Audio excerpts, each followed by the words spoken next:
구약성경 274면 신명기 8장 1절로 3절까지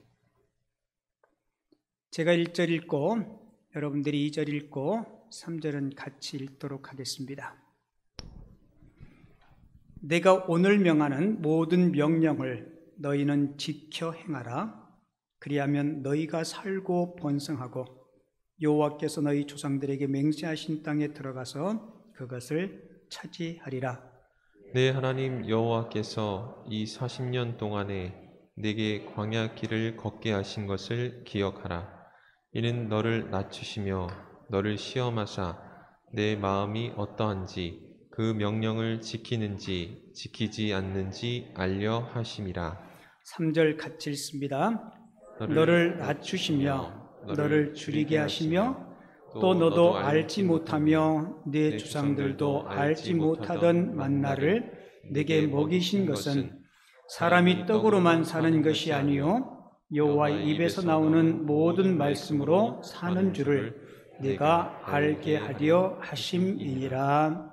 아멘. 오늘 읽은 본문 말씀을 가지고 감사의 원천이라는 제목으로 하나님이 주시는 은혜와 교훈을 함께 나누도록 하겠습니다. 제가 그 사행시를 이번 주에도 하나 썼는데요. 감사해요. 그래서 여러분들이 오늘 띄워주시면 제가 시를 읽도록 하겠습니다. 시작하겠습니다. 감사해요 하나님, 코로나19의 어두운 터널 속에서 사랑으로 안아주시고 위로해 주심에 감사합니다. 해보다 더 밝은 주님을 뵙고 주님의 아름다운 마음을 많이 담고 싶습니다. 요구사항이 많아도 꾸중하지 않으시고 늘 선하고 복된 길로 인도하시는 하나님 많이 사랑하고 감사하며 살겠습니다. 지난주엔 박수 치고 이번 주는 안 쳐요. 그 옆구리 안 찔러도 좀 여러분들이 좀 잘 좀 반응 좀 하시고 그러셔야지. 그 다음 주일이 무슨 주일이에요? 맥주 감사주일. 요즘은 뭐 거의 보리농사 짓는 것을 보기가 쉽지 않은데 사실 그 대표적인 상반기에 추수하는 그 곡물이 보리였어요. 그죠? 올 한 해 동안 코로나의 어려움 때문에 이 상반기 동안 쉽지 않은 삶을 이렇게 지내고 왔는데요. 그런 와중에도 하나님께서 지켜주시고 그리고 저와 여러분들의 삶에 필요한 것들을 공급해 주신 하나님 앞에 감사할 수 있는 절기가 우리 맥주 감사 주일이고요. 또 그런 절기가 됐으면 좋겠습니다. 이 맥주 감사 주일은 매해 7월 첫째 주고요. 추수감사 주일은 언제인지 아시나요? 추수감사 주일은 11월 셋째 주에 추수감사 주일을 지킵니다. 우리가 매해 감사절을 반복적으로 지키는 이유가 무엇일까? 그 반복적으로 지키는 이유는 우리가 시간이 지나다 보면 자꾸 감사를 잃어버리게 돼요. 그래서 잃어버리기 쉬운 그 감사를 다시 한번 상기시켜주기 위해서 우리가 이 절기를 정하고 이 절기를 통해서 감사하는 겁니다. 우리가 감사절을 맞이할 때 그냥 단순한 절기로 감사절을 맞이하면 참된 감사의 의미를 놓칠 수가 있어요. 그래서 감사절을 맞이하는 저와 여러분들의 태도는 하나님께서 나를 위해서 행하신 일들, 하나님께서 나에게 베풀어 주신 그 복들을 우리가 좀 깊이 생각하다 보면 이 마음 깊숙한 곳에서 환경과 조건을 초월해서 감사할 일들이 참 많다. 그러면서 감사를 깨닫고 저와 여러분들의 삶이 더욱더 행복해질 줄을 믿습니다. 우리가 부르는 찬송가 429장을 보면 세상 모든 풍파 너를 흔들어 약한 마음 낙심하게 될 때에 내려주신 주의 복을 뭐 해라고요? 세보라는 거예요. 그러니까 하나님께서 내게 주신 복들을 한번 곰곰이 생각해 보라는 겁니다. 곰곰이 곱씹어서 생각해 보면 하나님께서 우리에게 주신 복이 얼마나 큰지 주의 크신 복을 내가 알 것이다. 그렇게 찬양의 가사가 기록하죠. 그리고 후렴에 보면 받은 복을 뭐라고요? 세어 보아라. 크신 복을 내가 알리라. 받은 복을 세어 보아라. 주의 크신 복을 내가 알리라. 우리 후렴만 반주 없이 한번 불러볼까요? 받은 복을 세어 보아라. 크신 복을 내가 알리라. 받은 복을 세어 보아라. 주의 크신 복을 내가 알리라. 할렐루야. 여러분 받은 복 많아요? 안 많아요? 많습니다. 헤아릴 수 없을 만큼 많습니다. 그래서 바울은 데살로니가전서 5장 18절에서 범사에 뭐하라고요? 감사하라. 근데 이 범사에 감사하라는 말이 때는 우리에게 조금 부담이 될 수도 있어요. 어떻게 안 좋은 상황에서 좋지 않은 조건에서 감사할 수 있을까? 팔다리가 부러졌는데 심한 중병에 걸렸는데 어떻게 그런 과정 속에서 우리가 감사할 수 있을까? 여러분, 바울이 범사에 감사라는 이 의미는요, 솔직히 우리는 내 어떤 소원이나 기도 응답에 있을 때만 감사하는데 때로는 소원 성취가 이루어지지 않아도 감사하라는 거예요. 그리고 이 범사에 감사라는 말은 그렇다고 해서 아무 생각 없이 그냥 앵무새처럼 감사하라, 그런 의미는 아닙니다. 그리고 팔다리가 부러졌는데 억지로 감사하라, 그런 의미도 아니에요. 이 범사에 감사라는 말의 참된 의미는 어떤 외적인 상황이나 조건에 상관없이 내 안에서 감사하게 만드는 어떤 근본적인 것들로 인해서 감사하라는 거예요. 이게 굉장히 중요한 말씀인데요. 같이 한번 읽어볼게요. 자막 다시 부탁해요. 같이 읽어요. 시작. 어떤 외적인 상황이나 조건에 상관없이 내 안에서 감사하게 만드는 어떤 근본적인 것들로 인하여 감사하라는 것입니다. 이게 좀 이해가 잘 안 가서 제가 부연해서 여러분들에게 예를 들어서 설명해 드릴게요. 구약 성경에 보면 하박국이라는 선지자가 있죠. 하박국이 선조 활동을 할 때 갈대아 사람, 바벨론 사람들이 하박국이 살고 있는 이스라엘을 침입해서 농사 힘써서 애써서 쳐놓으면 추수기에 와서 결실물을 다 뺏어가요. 송아지 한 마리 힘들게 키워서 큰 소가 됐는데 그 큰 소도 뺏어갑니다. 우리에 있는 양도 뺏어가고 유실수의 과일도 뺏어가고. 하박국 선지자가 가만히 생각해 보니까 그래도 최소한 우리는 하나님을 믿는 백성인데 하나님을 모르는 이방 사람들이, 갈대아인들이 하나님의 사람들의 것을 뺏어가는데 하박국이 이렇게 하나님 앞에 따져요. 하나님, 왜 하나님 모르는 이방 사람들이 하나님의 백성인 우리를 와서 괴롭히는데 왜 하나님 가만히 계십니까? 하나님 왜 침묵하고 계십니까? 솔직히 우리도 나름대로 신앙생활하고 교회 다니고 예배 생활하고 봉사도 하고 나름 한다고 했는데 인생의 어떤 위기에 봉착하면 우리 마음속에 그런 원망이 생길 수가 있어요. 여러분, 있어요, 없어요? 왜 하필이면 나에게? 여러분, 하박국도 우리와 똑같은 마음이었어요. 하박국이 3장으로 구성되어 있는데요, 1장과 2장은 하박국이 하나님 앞에 계속 따져요. 그리고 하나님께서 그에 대해서 답변해 주십니다. 그리고 하박국 3장에서 이 하박국의 원망과 탄성이 노래로 바뀌어요. 찬양으로 바뀝니다. 그 찬양의 내용은 감사로 바뀌어요. 원망했던 하박국이 3장에 와서는 그 입술에 감사를 노래해요. 여러분, 다른 하박국 3장에 보면 하박국이 뭐라고 노래해요? 비록 무화과 나무가 무성치 못하며 포도나무에 열매가 없고 감람나무에 소출이 없고, 보세요, 다 없다는 말이 계속 반복돼요. 외양간에는 뭐가 없어요? 송아지가 없어요. 원래 외양간에 송아지가 있었어요. 송아지가 아니고 큰 소가 있었습니다. 근데 갈대인들이 와서 뺏어간 거예요. 우리의 양도 뺏어갑니다. 밭에 먹을 거리도 다 뺏어가요.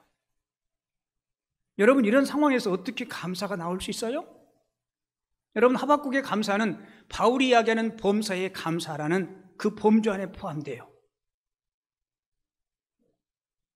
하박국이 결론적으로 이렇게 노래하죠.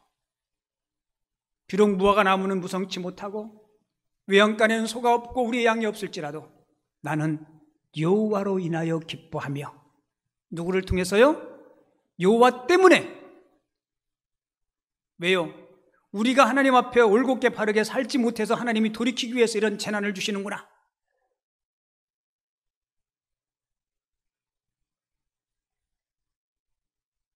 여러분, 그에게 다니엘 선지자도 마찬가지예요. 다니엘이 청소년 청년 시절에 이방 땅에 포로로 끌려갑니다. 근데 하나님의 은혜 가운데 이방 땅에서 총리가 되죠. 포로가 총리가 됐다. 여러분, 이것은 기적 같은 일이에요. 그러니까 이 정치하는 사람들이, 아니, 이방의 포로가 와서 제 2인자의 자리를 차지하니까 여러분, 얼마나 이게 눈에 가시같이 보이겠어요? 어떻게든지 끄집어 내리려고 흠을 찾아봐도 다니엘에게 흠이 없어요. 결국은 걸고 넘어간 게 뭡니까? 다니엘이 섬기는 하나님에 대한 그 신앙을 걸고 넘어가요. 그리고는 왕에게, 왕이시여, 앞으로 30일 동안 왕 위에 어떤 신에게나 어떤 사람에게 기도를 하면 사자굴 속에 집어넣는 것이 어떻겠습니까? 여러분, 그 왕이 다니엘을 굉장히 총애했거든요. 그런데 자기를 신격화하는 그 가문이슬에 넘어가 버리고, 그리고 그 금령에 왕이 도장을 찍어버려요. 여러분, 다니엘이 그 사실을 알았어요. 자, 성경 말씀 한번 볼게요. 다니엘서 6장 10절에 보면 다니엘은 이 조서에 왕의 도장이 찍힌 것을 알고도 자기 집에 돌아가서는 윗방에 올라가 예루살렘으로 향한 창문을 열고 전에 하던 대로 하루 3번씩 무릎을 꿇고 기도하며 그의 하나님 앞에 뭐 했다고요? 감사하였더라라고 기록하고 있죠. 여러분, 이 상황에 감사가 나오겠어요?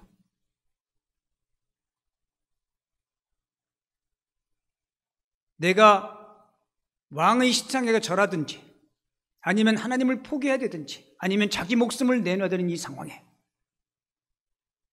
여러분, 다니엘이 감사의 그 근원이 어디서 나왔을까요?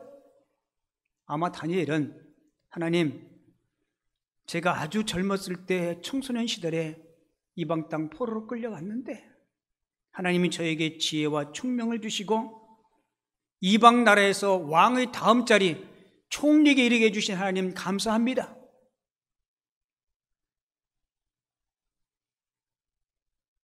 하나님, 제가 하나님을 섬김으로 사자굴 속에 들어가서 사자의 법이 된다 한지라도 그것이 하나님께서 원하시는 길이고 그것이 하나님께서 원하시는 일이라면 저는 그 길을 가겠습니다. 하나님 감사합니다. 여러분, 우리는 이 다니엘과 사자 이야기 다 알아요. 하나님이 결국 어떻게 해요? 사자 입을 막아주시지 않습니까? 바울이 이야기하는 범사에 감사라는 것이 이런 겁니다. 여건 환경이 좋지 않지만 그래도 그 여건과 환경 속에서 합력하여 손을 이시는 그 하나님을 바라보며 소망 가운데 감사하는 거예요.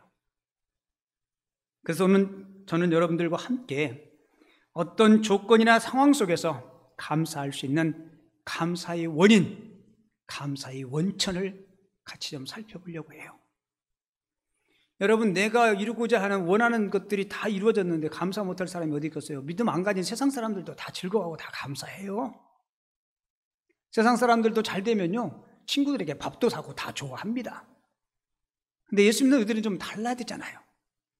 자, 그렇다면 어떤 환경, 어떤 상황 속에서도 우리가 감사를 놓치지 않을 수 있는 감사의 원인 첫 번째는, 자, 범사에 감사할 수 있는 그 이유는요, 하나님과의 바른 관계가 놓여 있을 때 우리가 범사에 감사할 수 있어요. 굉장히 중요한 겁니다. 감사는 어디서 나온다고요? 하나님과의 바른 관계에 있을 때. 내 소원이 성취되거나 응답받는 것이 없다 할지라도 내게 하나님이 계시기 때문에 감사할 수 있다는 거예요. 하나님이 이스라엘 백성들을 40년 동안 광야에서 훈련시킨 이유가 뭐예요? 보면 2절 다시 한번 볼게요. 네 하나님 여호와께서 이 40년 동안에 내게 광야의 길을 걷게 하신 것을 기억하라. 누가 광야의 길을 걷게 하셨어요? 하나님이 그렇게 하신 겁니다. 왜 그렇게 하셨어요? 이는 너를 낮추시며 너를 시험하사 내 마음이 어떠한지 그 명령을 지키는지 지키지 않는지 알려 하심이라 라고 이야기하죠.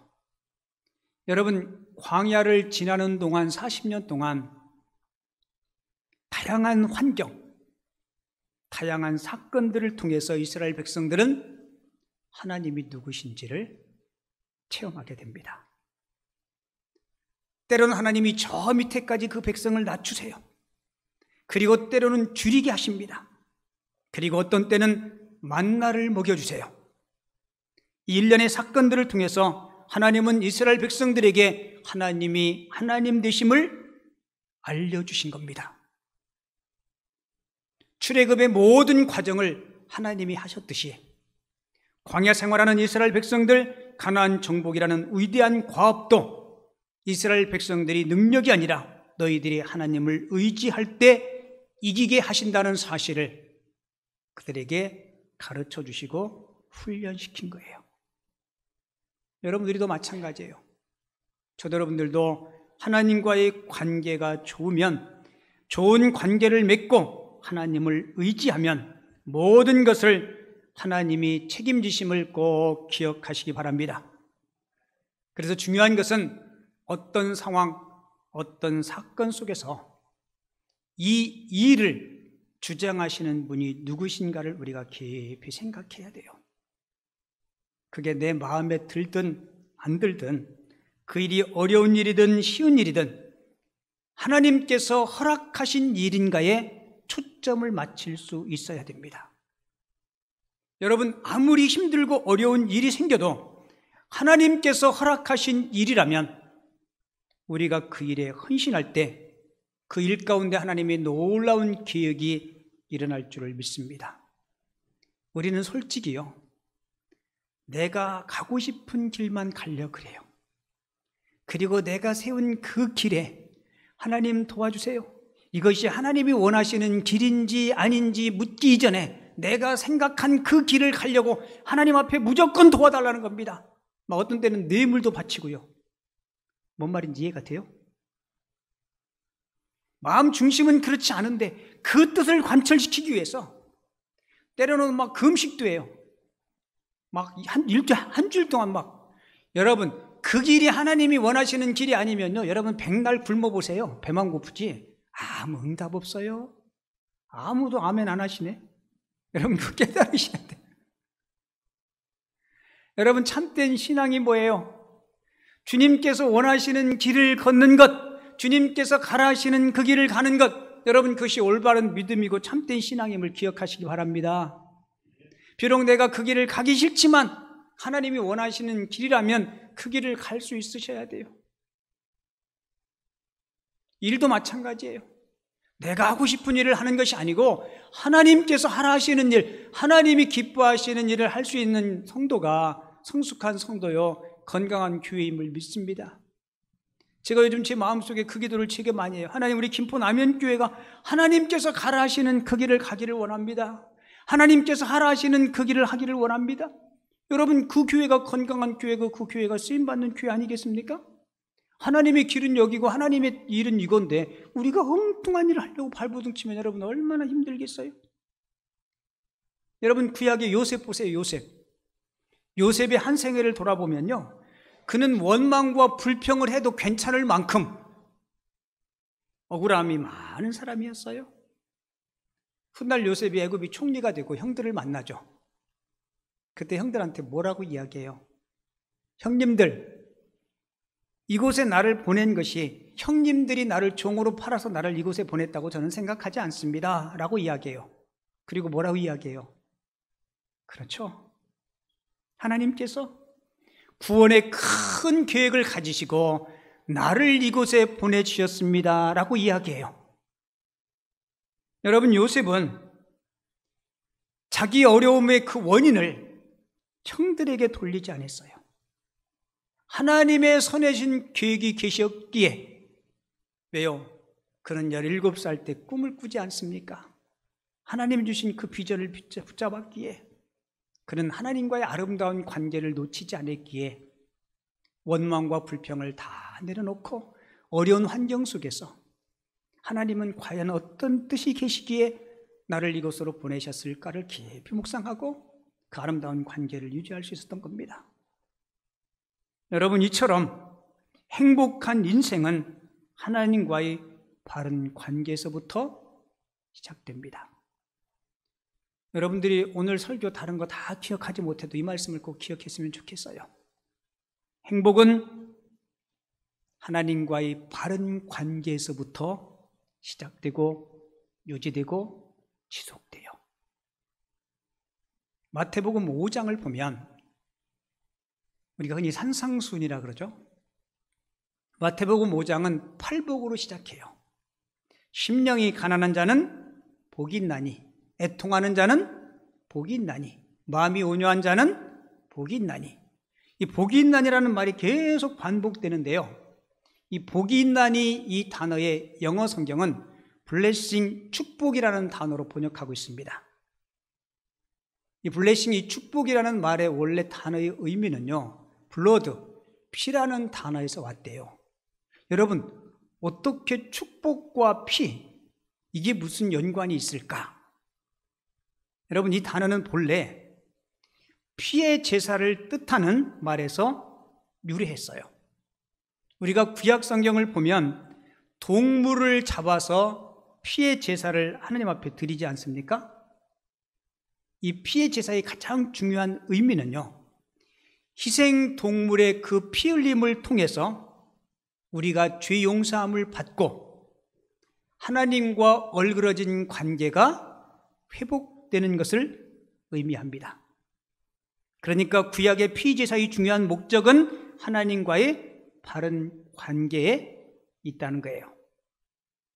자, 2000년 전에 예수님께서 이 땅에 오셔서 우리의 죄의 짐을 짊어지시고 십자가에 돌아가시죠. 왜 그 일을 하셨을까요?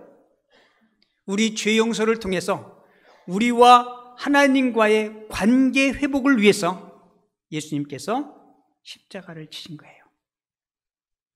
그러니까 하나님을 주인으로 모시고 하나님과 바른 관계 속에 사는 사람, 성경은 이런 사람을 가르쳐서 복 있는 자, 행복한 자라고 이야기합니다. 자, 그렇기 때문에 감사는 하나님과의 올바른 관계에서 시작되는 거예요. 자, 소리내서 같이 한번 읽어볼게요. 시작. 감사는 하나님과의 올바른 관계에서 시작된다. 질문 하나 드릴게요. 예라고 꼭 대답해 주세요. 여러분은 하나님과 많이 친하시죠? 하나님과 친하게 지나셔야 돼. 이게 하나님과의 좋은 관계를 유지하는 것이고, 좋은 관계를 유지할 때만 참된 감사, 참된 행복이 있을 줄을 믿습니다. 그리고 두 번째는요, 감사는 마음에서부터 시작돼요. 하나님은 우리 마음에 많은 관심을 가지고 계십니다. 그러니까 저와 여러분들이 몸으로 어떤 봉사나 어떤 일들을 하기 전에, 내가 하나님 앞에 뭐를 드리기 전에 하나님은 우리 마음의 태도를 보세요. 내가 정말 마음 중심으로 나를 위해서 하는 것인지 하나님은 그 마음의 중심을 보십니다. 오늘 본문도 한번 볼게요. 2절 다시 볼게요. 내 하나님 여호와께서 이 40년 동안에 내게 광야의 길을 걷게 하신 것을 기억하라. 이는 너를 낮추시며 너를 시험하사. 그리고 뭐라고 말씀해요? 내 마음이 어떠한지 알려 하심이라 라고 기록하고 있죠.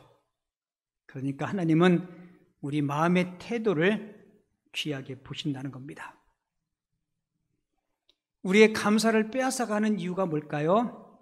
여러 가지 이유가 있겠지만 우리의 감사를 빼앗아가는, 감사를 잃어버리는 이유는요, 우리 마음에 하나님께서 우리에게 베풀어 주신 그런 일반적인 은총, 특별한 은총을 우리가 너무 당연시 여기기 때문에 그래요. 우리는 코로나19 발병해서 이런 일상의 삶들이 소중함을 우리가 더 많이 피부로 느끼지 않습니까? 영국의 한 그리스도인이 아주 짤막한 감사에 대한 에세이를 썼는데요, 되게 우리에게 주는 교훈이 커요. 여러분들에게 그대로 읽어드릴 테니까 여러분들 자막에 여러분들이 눈으로 좀 읽으시면 좋겠어요. 제목은 태양이 뜨지 않던 그날. 새벽 5시, 태양이 떠오를 시각인데 어찌된 일인지 태양이 떠오르지 않는다. 단 한 줄기 빛도 보이지 않는다. 아침 7시, 세상은 여전히 깜깜하다. 8시, 9시, 11시가 지나 정오가 되었지만 칠흑 같은 어둠만이 계속될 뿐이다. 새들도 노래하지 않는다. 한밤중에 울어대는 부엉이만이 간간히 정적을 깨트리고 있다. 이미 저녁 7시가 되었다. 낮의 어둠이 이 저녁까지 이어지고 있다. 취침 시간이 점점 다가오고 있다. 그러나 아무도 잠자리에 들 생각을 하지 않는다. 더러는 공포에 사로잡혀 있는 사람들도 보인다. 멀찌감치 통곡하는 소리도 들리고 말할 수 없는 불안 속에서 몸을 떠는 사람도 보인다. 밤이 깊었다. 그리고 다시 새벽 무렵이 되었다. 과연 다시 새벽이 올까? 사람들은 다시 빛을 볼 수 없을지도 모른다는 생각에 거의 미칠 것만 같다. 그러나 새벽 5시경에 한 줄기 빛이 정말 오랜만인 듯 동편 끝에서 비춰오기 시작했고 사람들은 모두 거리로 쏟아져 나왔다. 붉은 태양이 떠오르는 순간 지구촌에 있는 모든 사람들이 목청을 높여 소리 지른다. 오 하나님이여, 새날을 주신 것을 감사합니다. 감사할 일이죠. 아침에 여러분들 떠오르는 태양을 보면서 감사하시나요? 우리 코끝에 호흡이 있음에 감사하시나요? 내가 호흡할 수 있음에, 더군다나 예수 믿고 하나님이 자녀되어서 천국 소망 가지고 살아가고 있음에 여러분 감사하시길 바랍니다. 우리가 감사를 잃어버리는 가장 큰 이유는 우리 마음이 병들었기 때문에 그래요. 그래서 바울은 로마서 1장 21절에서 하나님을 알되 하나님을 영화롭게도 아니하며 감사하지도 아니하고 오히려 그 생각이 허망하여지며 미련한 마음이 어두워졌다라고 말씀하고 있습니다. 여러분, 우리 마음은 일종의 나무와 같아요. 내가 어떤 나무가 되느냐? 여러분, 가시나무에서는 포도를 낼 수가 없습니다. 중요한 것은 내 마음의 나무가 어떤 나무이냐가 중요한 겁니다. 감사도 그래요. 내 마음의 태도가 중요합니다. 혹시 여러분들이 입술에, 여러분들의 마음에 감사의 마음, 감사의 말이 잘 안 나온다면 내 마음에 문제가 있다는 사실을 여러분 깨달으셔야 돼요. 자, 보세요. 이스라엘 백성들이 자꾸 원망하면서 하나님의 말씀에 불순종하는데요. 그들은 이렇게 생각해요. 우리가 말씀에 불순종하고 싶어서 불순종하는 것이 아니라 너무 배가 고파서 말씀대로 살 수가 없습니다. 아마 그들은 그렇게 항변했을 거예요. 이 말을 바꿔서 이야기하면 뭐예요? 하나님, 우리가 조건이 갖춰지면 감사하겠습니다 라는 말이에요. 근데 정말 그들이 조건이 갖춰졌을 때 감사했나요? 아니요. 하나님이 배고프 아우성하는 그들에게 하늘의 음식 만나를 내려주십니다. 만나를 먹으면서 그들이 감사했나요? 아니요. 만나를 먹으면서 맨날 이것만 먹는다고 뭐 기운이 떨어지고 정력이 떨어진다고 그러면서 또 불평하고 원망하죠. 그러니까 문제는 조건이 문제가 아니라 나의 마음의 태도가 문제라는 거예요. 그러니까 무엇이 맺혀지냐보다 내가 하나님 앞에 어떤 마음을 품고 살아가느냐가 중요한 겁니다. 여러분, 똑같은 사건에도 사람들이 반응이 달라요. 이스라엘 백성들은 광야 40년 동안 여러분 기적 가운데 살았습니다. 그런데도 불평하고 원망하잖아요. 어떤 사람은 좋은 환경임에도 원망하는 사람이 있고요. 어떤 사람은 환경이 나쁨에도 감사하는 사람이 있어요. 아담과 하와가 에덴 동산에 있을 때 뭐가 부족해서 범죄했나요? 아니요. 여러분, 에덴 동산은 말 그대로 부족함이 단 1도 없는 최상의 환경이었어요. 그럼에도 아담과 하와가 범죄했습니다. 병에 걸려도 사람들마다 반응하는 것이 달라요. 그러니까 감사는 어떤 조건과 환경의 문제이기도 하지만 내 마음의 태도가 문제예요. 자, 그러면 내 마음의 잘못된 태도, 병든 마음을 바꾸려면 어떻게 해야 될까? 그 해답이 요한복음 15장에 있는데요. 예수님은 요한복음 15장에서 나는 포도나무요 너희는 가지니 라고 말씀합니다. 그러니까 저와 여러분들이 우리 예수님에게 잘 접붙임해서 예수님의 가지로 우리가 주님 안에 붙어 있을 때 우리 안에 감사의 열매, 좋은 열매들이 맺혀질 줄을 믿습니다. 골로새서 2장 7절에 보면 잘 보세요. 그 안에 뿌리를 박으며 세움을 받아 교훈을 받은 대로 믿음에 굳게 서서 감사함을 넘치게 하라라고 기록하고 있죠. 여러분, 그 안이 어딜까요? 예, 맞습니다. 우리 주님 안, 그리스도 안에 뿌리를 박으라. 우리의 마음이 계속적인 변화를 받기 위해서 그리스도와 친밀한 교제를 가지라라는 의미입니다. 여러분, 향나무는요, 이파리 있는 부분을 자르든 중간 부분을 다르든 밑둥을 자르든 똑같이 향내가 납니다. 어디를만 잘라야 특정한 부분에서 향내를 나는 것이 아니에요. 저와 여러분들이 존재 자체도 우리가 하나님의 말씀 안에서 훈련되고 마음이 변화되면 어느 곳에서든지 어떤 상황에서든지 하나님 앞에 감사할 수 있는 성숙한 감사의 사람들이 될 줄을 믿습니다. 그래서 인도의 시인 타고르는 이렇게 하겠어요. 감사의 분량이 곧 행복의 분량이다. 그러니까 행복은 소유와 정비례하는 것이 아니고 뭐와 정비례해요? 감사와 정비례하는 거예요. 제가 먼저 할 테니까 쫓아하세요. 감사한 만큼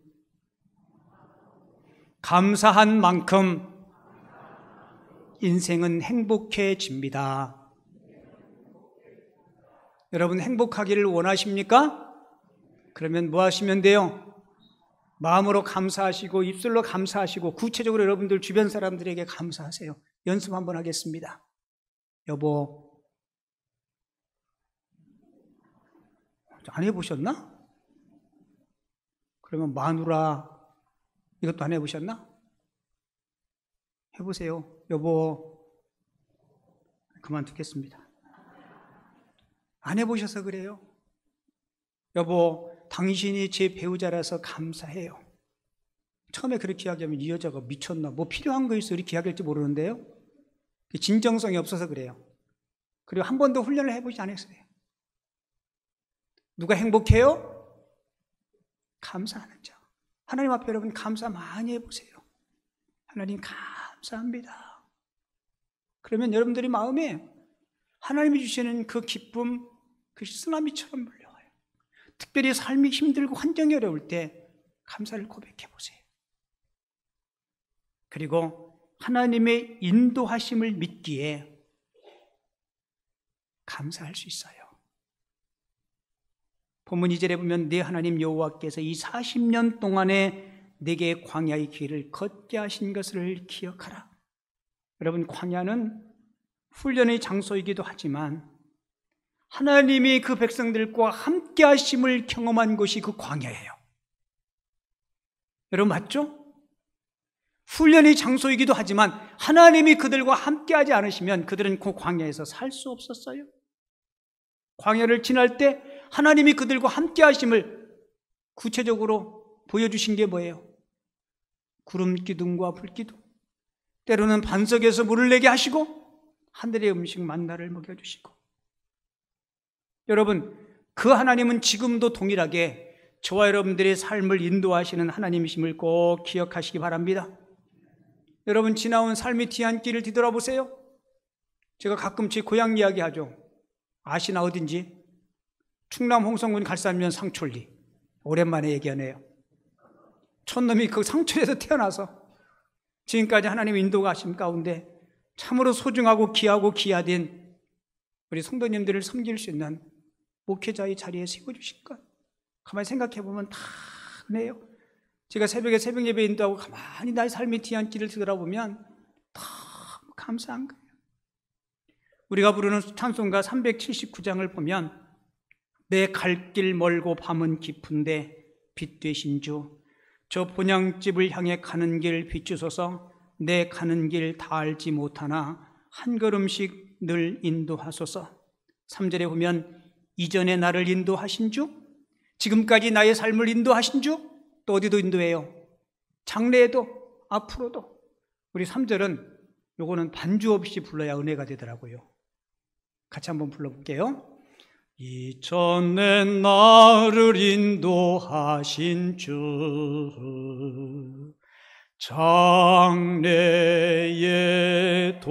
장래에도 내 앞에 험산 출령 만날 때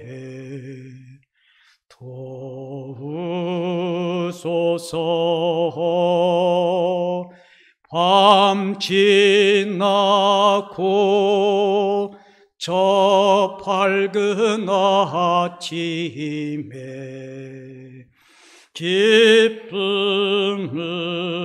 기쁨으로 내 주를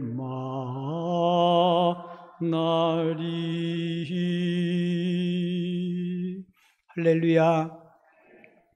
지금까지 저와 여러분들의 삶을 인도하신 하나님이 앞으로 생애 다하는 그날까지 여러분들 개인과 가정과 우리 남인의 공동체를 구름기둥 불기둥으로 이스라엘 백성들을 인도하셨던 것 같이 우리들의 모든 삶을 선한 길로 인도해 주실 그 하나님을 소망하며 그 하나님과 동행하며, 그래서 늘 조건이나 환경 바라보지 마시고 우리 하나님에게 시선을 고정하고 늘 기뻐하며 감사하며 승리할 수 있는 주의 성도들이 다 되어줄 수 있기를 주님의 이름으로 축원을 드립니다.